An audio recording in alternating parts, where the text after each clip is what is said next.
Have you ever wondered how irrigation control valves work? First, let's take a look at the various parts of a valve. Here's a reverse flow irrigation valve that is in the closed position.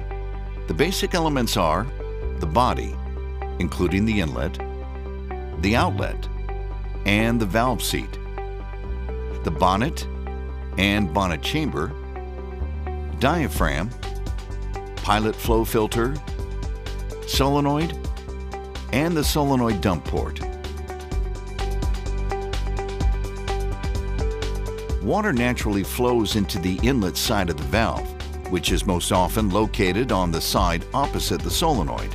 Water fills the bonnet chamber above the diaphragm via the pilot flow filter, and the force of this water pressing down on the diaphragm holds the diaphragm in place.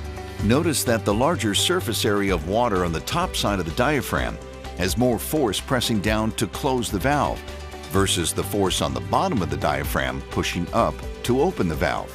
There is also a path for water to fill the solenoid. The flow of water is stopped from flowing out the solenoid dump port by the solenoid plunger seal, which is attached to the bottom end of the solenoid plunger.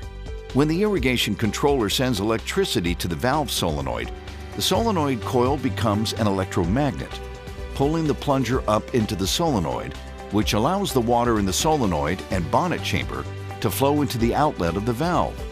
This lower pressure above the diaphragm allows the high inlet water pressure to push the diaphragm up, which allows water to flow through the valve. Once the flow of electricity to the solenoid stops, the plunger drops inside the solenoid, and the water stops flowing in the solenoid dump port. Eventually, the bonnet chamber water pressure becomes high enough to offset the water pressure below the diaphragm, and the valve closes.